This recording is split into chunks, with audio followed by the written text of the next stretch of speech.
You're listening to What's Contemporary Now, a show about culture and the people, places, and things that together make it up. Bridget Jones, it's time to live. This Galentine's Day, make a date with Peacock. I've set you up on Tinder. What? You're welcome. You can call me Rockstar. Bridget Jones. But you can call her mummy. Experience the final chapter of Bridget's unforgettable journey. By all that's holy, Bridget Jones. You are a brilliant woman. Embrace the chaos. Enjoy your weekend, Mrs. Darcy. Bridget Jones, Mad About the Boy. Streaming only on Peacock February 13th. 1 week out from the always anticipated LUAR show at New York Fashion Week, we wanted to share the story of the man behind the fast-growing myth and legend that's become his brand's world. Rather than weaving in and out of the different directions while competing for market share the way so many often do, his pieces communicate a different kind of status. But when speaking to him about the way he's crafted this newfound sphere of influence, his answer is really quite simple. He is the culture and so are his friends. In a refreshing conversation about the ups and downs that success stories generally entail, he opens up about the decisions to stop when he knows he needs to, and everything else that he's learned from the art of stepping away. This is Raul Lopez, and we're talking about what's contemporary now. New York City born and raised, first having come on the scene when co-founding the brand Hood by Air with your friend Shane Oliver in 2006, and going on to launch your own label LUAR in 2011, winning the Accessories Designer of the Year at the CFDAs, and most recently being dubbed one of the hottest tickets at New York Fashion Week, all the while never having attended fashion school. So first and foremost, being a born and raised New Yorker is kind of like being a Targaryen in the modern world, just in terms of the type of tenacity this city really cultivates and character.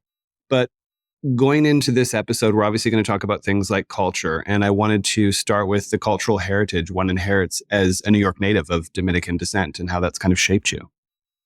I think for me, it's always been my task to kind of bridge the two worlds, like the Dominican Republic and New York, which obviously I'm born in New York, but my parents are very Dominican. It was kind of like, you teach me English, I'll teach you Spanish, or it was, you'll learn English in school.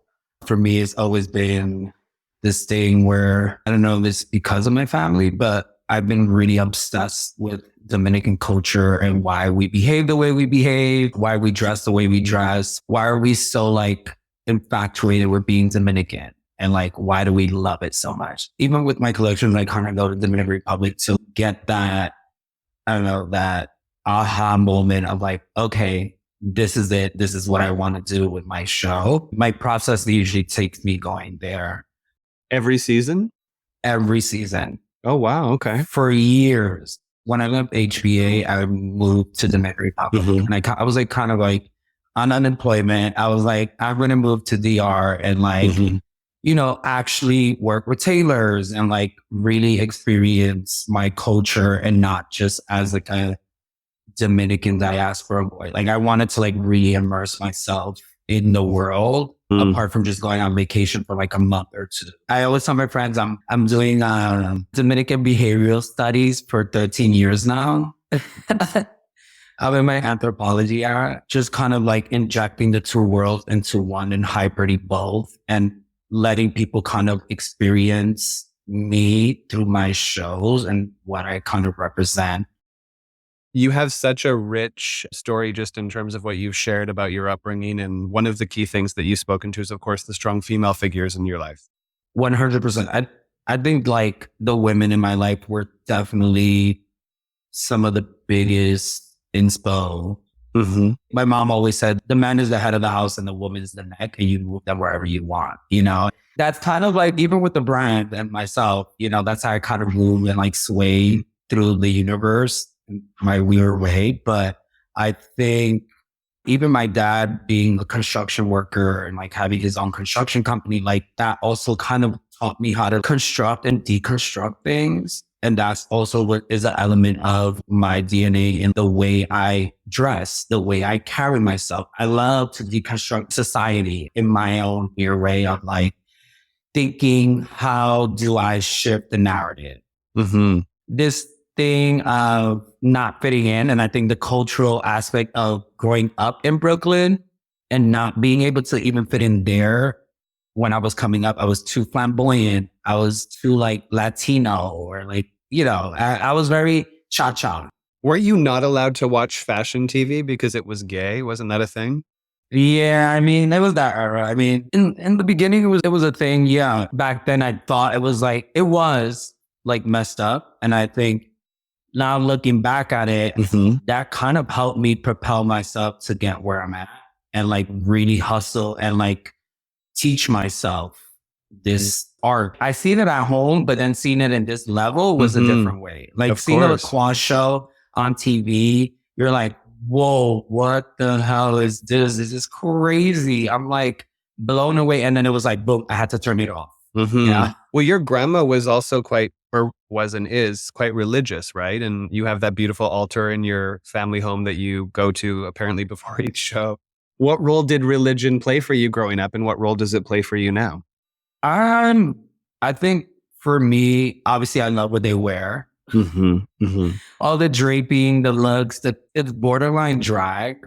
Even the women in like religion. I used to paint makeup on like baby Jesus. Oh shit. I know, it's crazy. And like lipstick, like fake lashes with mascara, and like the whole thing.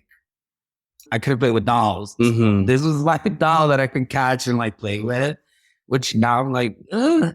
But I am very spiritual and it does play a lot into my daily life. I believe in what I believe in and it works for me, I don't push it on others, but I love going to my grandmother's house. It's kind of like a sanctuary. Like Shane would go there back in the days and like knock out for like 4 hours. It's like literally, you just fall asleep. I mean, she has like Radio Maria playing in every room so she doesn't miss out on it. And like, I just tell her all the time, I hope you get a VIP when you get to have it because you're always praying. She's so devoted. Well, we're talking about the influence of strong women in your life, even your father's role as a construction worker and how that kind of has informed some of your approach to garment construction or design or the way you think about process. But you also had other really interesting formative elements that you've mentioned in past conversations, such as the Hasidic community and the aesthetics of their attire and how that kind of came into some of your collections, which I thought was really fascinating. Yes, I have like a lot of Hasidic coats in my closet that I bought, yarmulkes. This is what you're raised looking at your whole life. It's like right across the street from me. It's like the funeral home, the synagogue is on the next corner.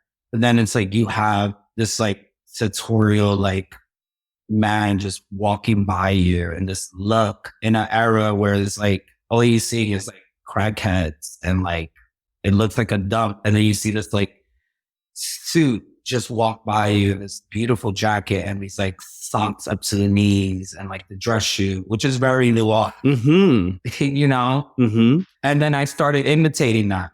And then I started dressing like that. And my mom used to shop on Lee Avenue. Like my mom was very that. She's like, no, I got this on Lee Avenue. It was like her flex.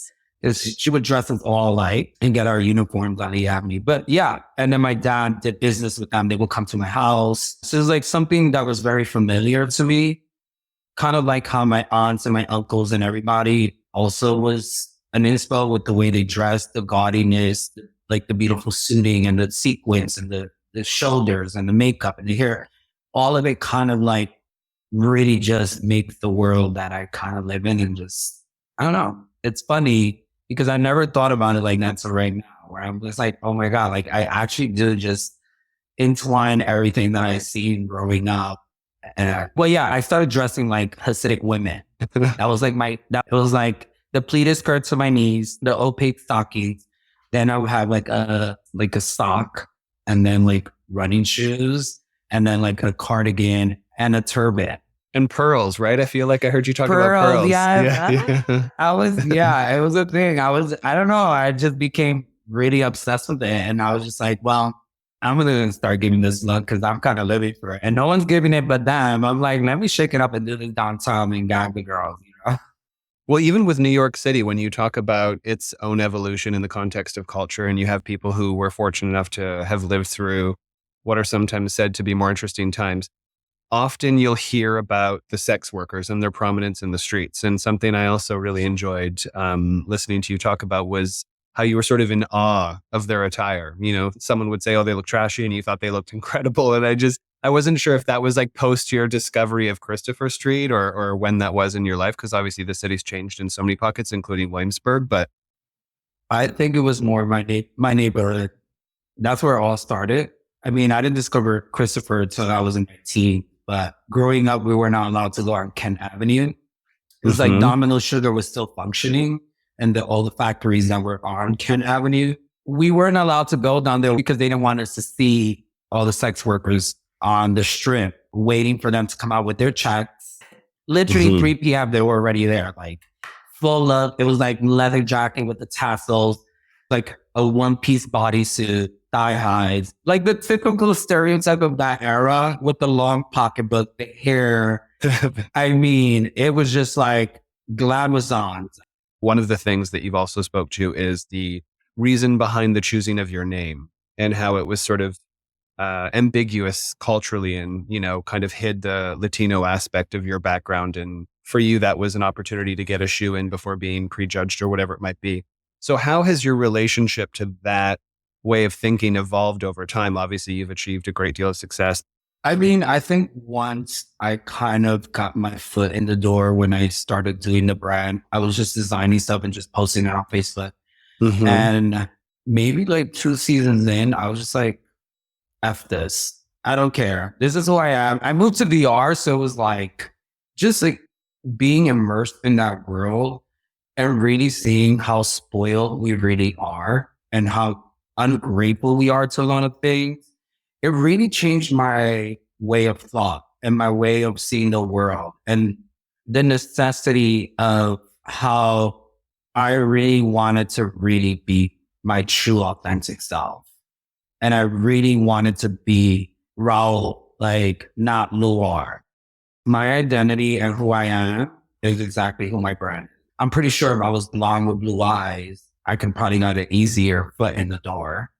But I think I obviously, even as a Latino, I have earrings. I dress very specific. I have the fade. I have tattoos. I have the quintessential hood look, but just more hyper fat.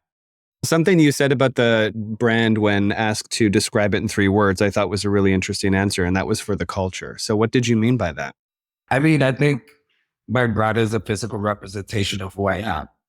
I am the culture. I hang out with the culture. I'm in the culture. Like, to me, culture isn't just race. It's the way you carry yourself, your nails, your hair, your food, your music, the people you're around. Culture to me is when you live your true authentic self and you learn to respect and you know how to come into these spaces.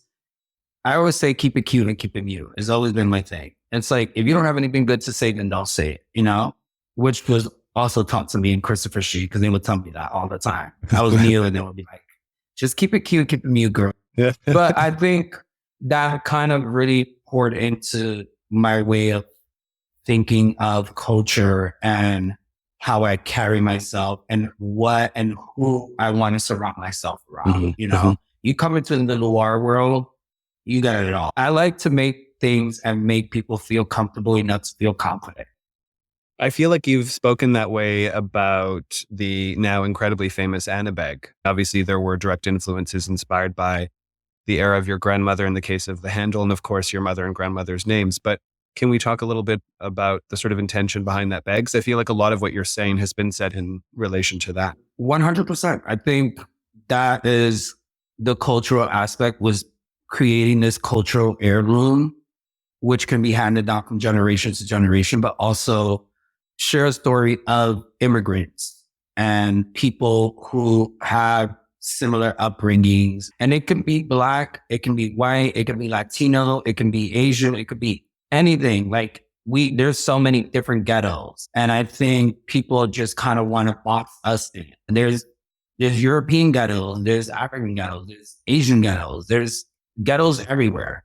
And I think this bag to me was a physical representation of what immigration really did for me. And like my parents and all these people who came before me, and not just my family, but other people that were working in these factories, or people who just came to this country for a better living and to give their kids a better living. So I wanted to create this heirloom that could be handed down from generation to generation, but also when you're carrying this piece of me and these people. For a Caucasian family, you get the diamond or the pearls. In the hood, you get that hand-me-down bag or the mink coat or the Jordans or the Air Force One that your dad has fresh in a box. And I wanted to create that symbol in this day and age. I wanted to have something that when you walk in, you could prop it on the table and it sits up and it's a conversation piece. It also calls attention. It also gives you some source of like power. I feel like a lot of those things can be said just about the world in general that you've managed to create. Even if you look at your shows, they're quite experiential and have been called cultural events in a way. You have such a strong community. How was it that you went about building such a successful world just in terms of all of those elements that, let's be real, not every brand has? That's currency. Culture is currency. Living your true authentic self is currency. And it's something that you can't buy. Mm-hmm. For me, again, it was living my true authentic self and really having this be my brand. I'm a storyteller. I love to talk. I love to share my stories from back in the day. All the kids know. Mm-hmm. That's why they call me Granny. They're like, here comes Granny with her stories, you know? But also, they love it because they also get insight of that era, which a lot of the older girls don't like to share, you know? Mm-hmm. For me, it's always been like, well, if I can help you out, why not? I don't have scarcity thinking. Let's go. You know, there's space for all of us. But I think with my shows, being a storyteller, to have this platform to share my stories in a very immersive way with the music, the casting, the people in the audience is like mixing all. I come from an era where obviously social class is a thing, but wasn't a thing. Like people were clubbing. You have people from the Upper East Side, downtown, Brooklyn, Queens, Long Island, Jersey, all in a club looking their best. And social class kind of went out the window because you could have been this dude who's a drug dealer in Marcy Projects pushing a lot of weight, but you could have also in the VIP, but you could right next to him could have been some kid from the Upper East Side, you know, trust fund. Who's buying your drugs. Who's buying your drugs, but also, you know, popping the bottle as well. You both have the ace of spades, you know, it's that I feel like LUAR is like right there in between these two worlds. And I've kind of in a weird way have cracked the code of learning how to strip people's titles away. It's always been my thing. It's like, I don't care who you are. I don't care if you're a celebrity. I don't care if you're from the hood. I treat everyone the same. And I think you can see that on the show. A lot of people like, the doors get crazy, you know, because like everyone wants to get in. And I wish I got like an arena, just let everyone, you know, come. But I think it has become a place where people know this and they see how authentic it is.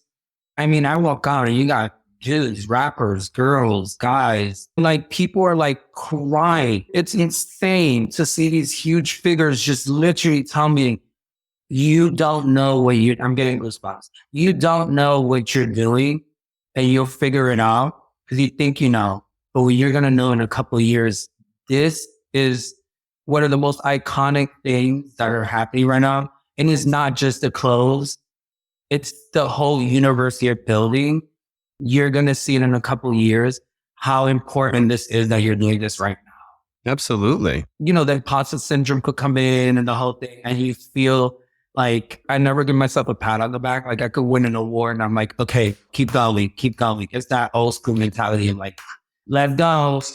But to hear it coming from these figures that you look up to, being able to strip away their own titles and come to you with vulnerability and being like, wow, thank you so much. Thank you. Like the music, the people, the casting, the clothing is just like all the story. And like, I feel it. I can like, it's insane. Like walking out, I don't really like to because I get scared because it's like, I get so emotional because I can see people like crying. And it comes from like a form of like, thank you for doing this for us. kids that are coming to my shows and like can see themselves there. Mm-hmm. That's what I was thinking of as well, listening to you talk, is the sort of permission that it somehow gives and the impressive integration of seemingly different worlds in a way, because I think fashion can be quite dichotomous and it loves things to exist in a box so it can sort of understand them, right? It's just the whole process. And you've somehow managed to not only surmount, but kind of transcend those systems in the way you've merged all of that. But also not just in fashion. I always said, I'm too ghetto for fashion and too fashion for the ghetto. Mm-hmm. It's like, I don't even fit in Bushwick, Brooklyn, like Upper East Side. I always stand out, in my own way. And again, the brand is just literally me. I am my own muse, period. Everyone knows this. My team is like Raul's his own muse, as cocky as it sounds, but I really, really look at myself and I'm like, okay, what can you do next? What is it? How do you evolve? How do you continue to share these stories? How do you continue to shift your look? How do you stay with the times? You can buy likes and you can buy followers, but you can't buy comments. And it's like, my engagement is how I live my life. I love to engage with people. I love people. I love being around people. I love taking the train. I love looking at why people wear things. It's more of a study than fashion itself. Like, I don't really look at fashion as like fashion. I don't have formal study. Which is incredible. I think for me, it's just kind of like learning and seeing and absorbing and being like a sponge and just taking it all in and just kind of like then taking that sponge and just squeezing it into the brand, and letting that drip.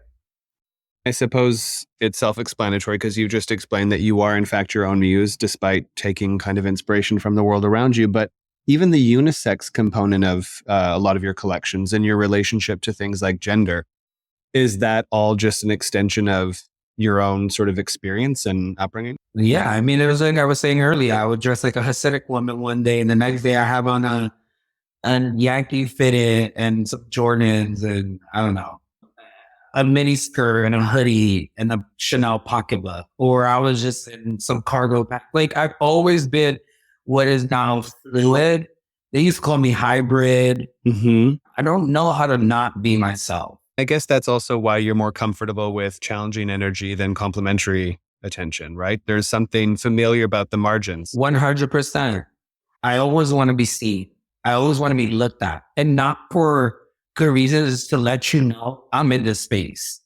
It's not the race thing, and it's not me being fashion. It's just me being me. I don't care about, not that I don't care, but let my work speak for itself. So I'm going to put on my work. I'm going to show you what it looks like and how to wear it.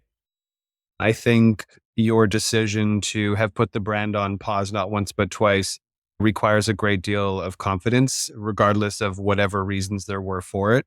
So what in that moment made you feel like, okay, I have to take a beat.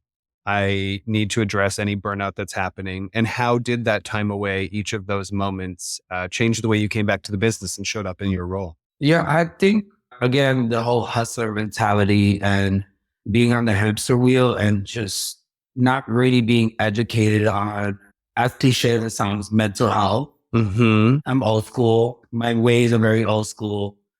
But I come from a very Latino upbringing where it's like, you just need to make it. Like, go. And I think that has always been in my head, and I never could stop because I was trying to prove to them, since I didn't go to school, look at now.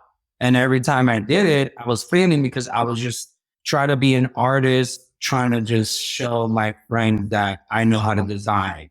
And I didn't go to school, and look at that. And I can make a crazy silhouette.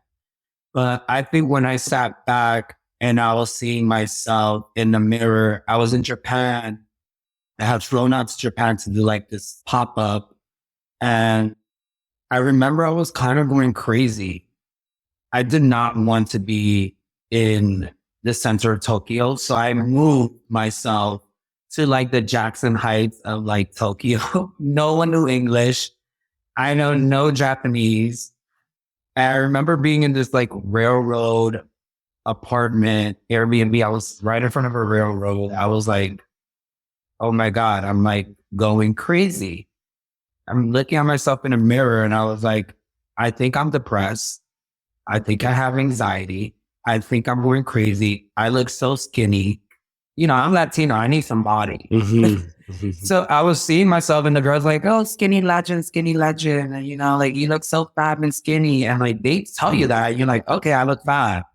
But then I looked at myself and I had these pair of jeans that used to fit in. I was just kind of like, you need to stop.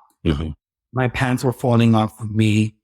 I was so skinny. I was like 120 pounds. That's not my normal weight. I'm 5'9", and I got home from Japan and locked myself in my sister's basement and was just going crazy. I was just like, I can't do this anymore. I'm done. I'm broke.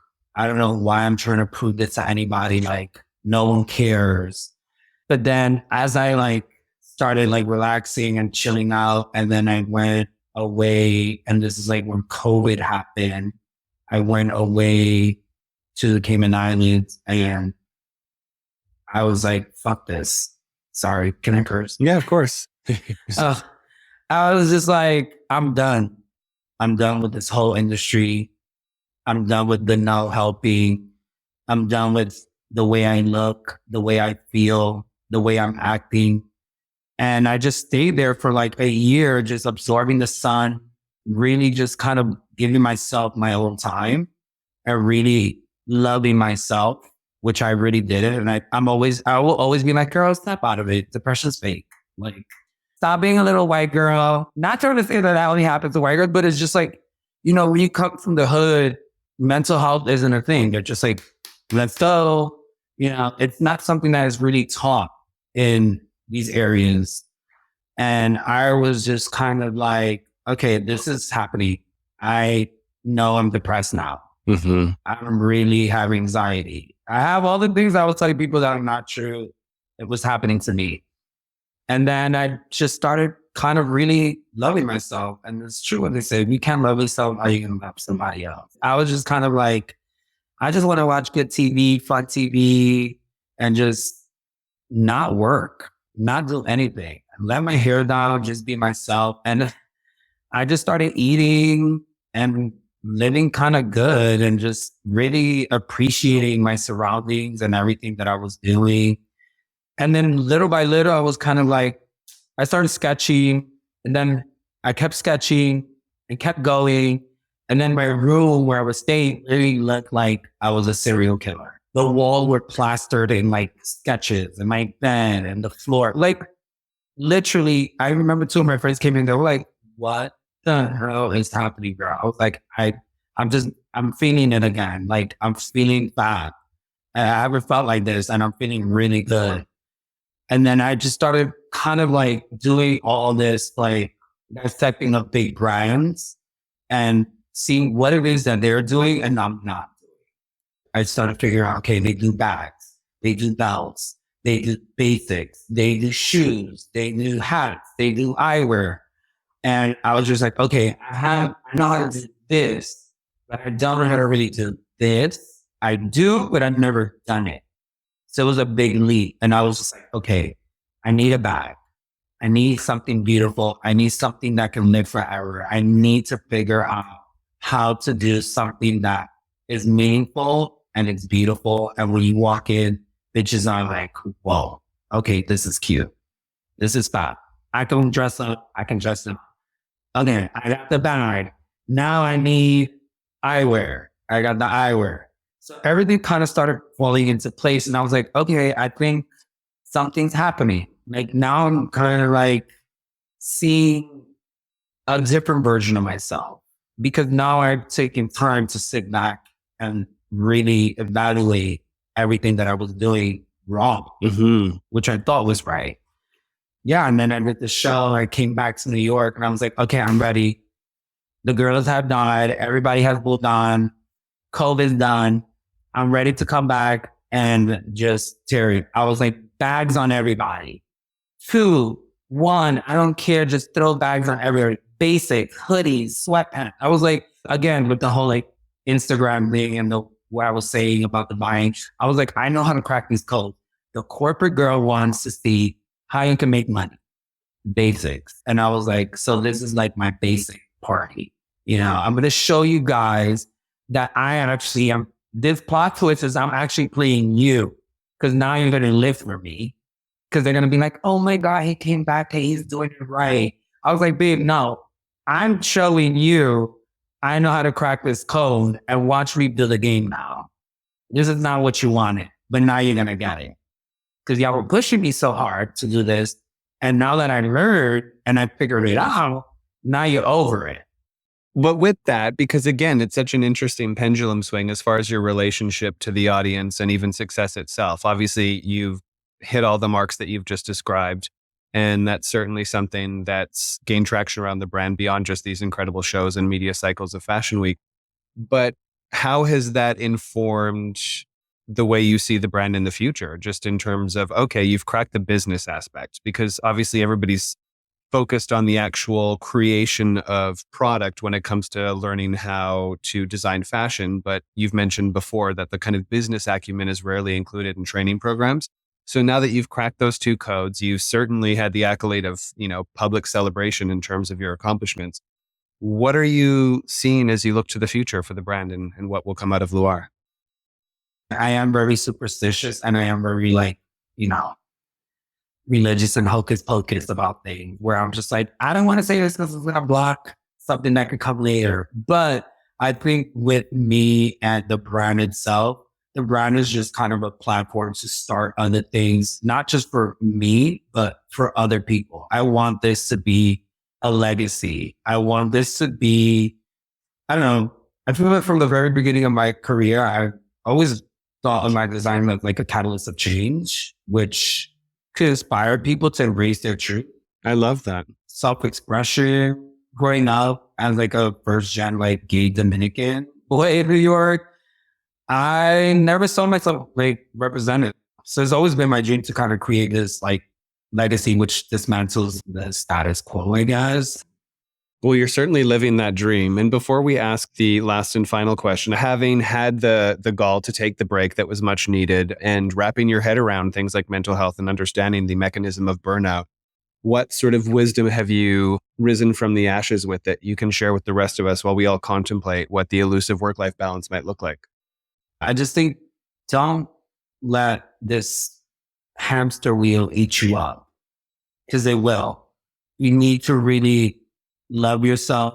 Sometimes I leave. I'm like, I'm done. I'm not going to go in today. I'm staying home. Mm-hmm. I need to like chill. I need to really give myself some Palo Santo and some sage and just relax, have a glass of wine and watch bad TV and just tune the world out, and make myself feel good. And I say that to my kids too. Mm-hmm, like sometimes they're like, I'm tired. And I'm like, okay, girl, go home. Or don't come in. I need to do the I work from home thing now. So it's like, just stay home, really appreciating who you are and loving who you are and learning to be able to take this break and not be so scared of being forgotten. Mm-hmm. Because this whole out of sight, out of mind thing, she sailed away a long time ago. Everything is moving so fast, especially with social media, that you can literally take a break. They won't even know, because once they swipe, my show can happen and it's just like, whoop, done. One swipe and it's gone. Like, and they won't remember it, or they will, or whatever. And it's just like, you can take your break. You can go do your thing, get yourself together. Don't force yourself to show. If you can't show, it's okay. Mm-hmm. Like, do 2 or 3 pieces and do a video or a presentation within your friends. Like, your friends are your biggest supporters. They're going to post, don't really fall into this box. Because if you fall into this box, you're not going to make it. You really need to break the cycle. I mean, it worked for Alaya. 100%. It's a perfect segue because so much of it is relevant to this response and perhaps some of it will be echoed. But what do you think is contemporary now? What do I think is contemporary now? Is taking a break. Mm-hmm. Metrosexuality I think metrosexuals are contemporary now. Men are getting back in this like sexy, like feeling hot moment and experimenting with like super feminine pieces and like accessories and not caring. I think it's easier for a woman to go into a husband's closet and put on the blazer, the tie, and the button up and the dress pant and like go out in a heel. But I feel like for me, it's now where I'm loving where dudes are kind of like, oh, I'm borrowing your purse. Well, I'm aware. I got my girl's jeans on. Like, these just good. Like, you know, it's like, I feel like now it's going in a different direction where historically it's always kind of been like the woman going and being able to wear the boyfriend shirt, the boyfriend jeans, blazer, The boxers. the boxers, yeah, with the button up and the loafers, like emulating what their husband or partners or whatever, or their cousins or brothers. And now it's kind of like dudes or men or however you identify are now being a little bit more accepting to putting on stuff that are from their partner's closet, you know? I love a man in a pocketbook. Thank you so much for your time in this incredible conversation. You were beautifully honest, and it was just so rich in information that I feel like is both unique to you, but also has broad application for a lot of the listeners. So thank you. Thank you so much. Thanks for tuning in to this episode of What's Contemporary Now. A special thanks to our producer, Sasha Grinblatt. Audio post-production by Chase Coughlin with original theme music by Joseph Topmiller and Chase Coughlin of The Black Soft. And visual design by Aaron Meager and Graham Prentice. Subscribe now to be the first to catch new episodes each week. And if you've enjoyed listening, we'd love to hear from you. Leave us a review and let us know your thoughts. Your feedback helps us improve and reach more listeners like you. Follow us on Instagram and LinkedIn for additional content and join the conversation. Let us know what you think is contemporary now.